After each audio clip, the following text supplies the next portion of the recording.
میں جانتی ہوں کہ یہ انتظار بہت مشکل ہوتا ہے، چاہے کسی چیز کے ملنے کا یا پھر کسی آزمائش کے ختم ہونے کا یا کسی دعا کی قبولیت کا۔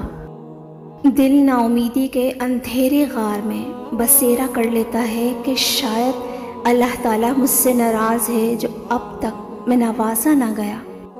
تو سنو، جب تمہیں مایوسی میں اس طرح کے خیالات ستانے لگیں تو اس معصوم سے دل کو یہ آیت یاد کروا دو، اللہ تعالیٰ خود تمہیں جواب دے رہا ہے، اور اگر تو پکار کر کہے تو وہ پوشیدہ اور اس سے بھی زیادہ پوشیدہ بات کو جانتا ہے۔ میں جب بھی یہ آیت پڑھتی ہوں نا تو مجھے اللہ تعالیٰ پر بہت پیار آتا ہے کہ وہ تو تمہاری ایک ایک کیفیت سے واقف ہے جو تم اس وقت محسوس کر رہے ہو۔ صرف اتنا سوچو، جو خود نور ہے پھر وہ تمہیں اندھیرے میں کیسے چھوڑ سکتا ہے؟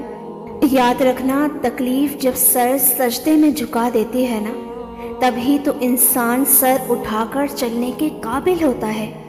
آزمائش صرف ان کے لیے ہے جنہیں اللہ چاہتا ہے، اور صبر وہ کرتا ہے جو اللہ کو چاہتا ہے۔ یاد رکھو، وہ اپنے کاموں میں بہت محتاط رہتا ہے، اس کی تدبیروں کے طریقوں کو ہم انسان کہاں سمجھ سکتے ہیں۔ صبر کے بعد ہونے والے کام شکر والوں کو بھی حیران کر دیتے ہیں۔ یاد رکھنا، اللہ تعالیٰ تم پر اپنی مصلحت کا کوئی نہ کوئی سرا ضرور عطا کرتا ہے۔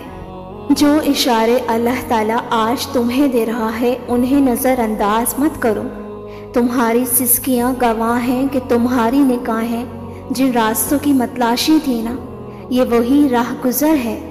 تم کیوں ڈر رہے ہو انجام سے؟ یاد رکھنا، ایک وہی رب ہے جو تمہیں گرنے نہیں دیتا، چاہے دنیا تمہیں کتنا ہی گرانے کی کوشش کرے۔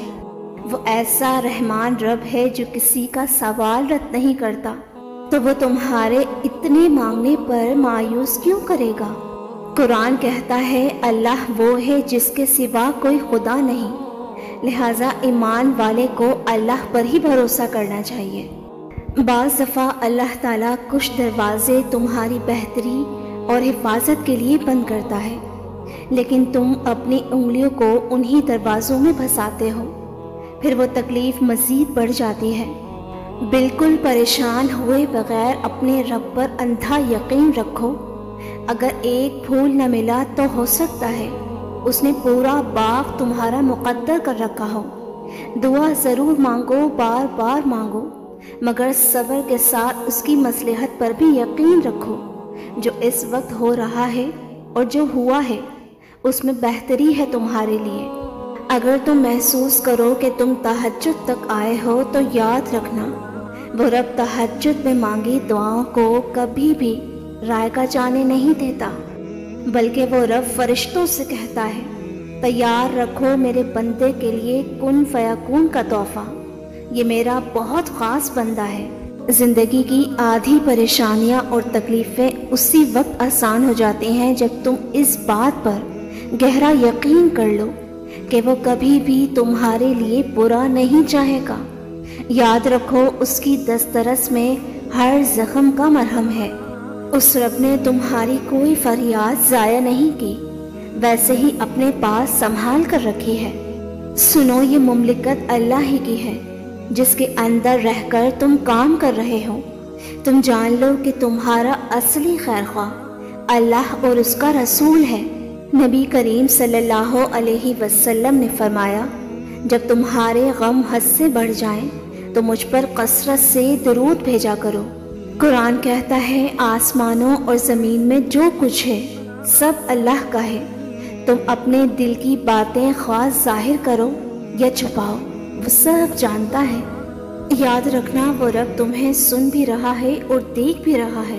اس کے صرف ایک کن کی دیر ہوتی ہے، وقت، تدبیریں، جذبات اور دنیا والوں کی سب تدبیریں ناکام ہو جاتی ہیں۔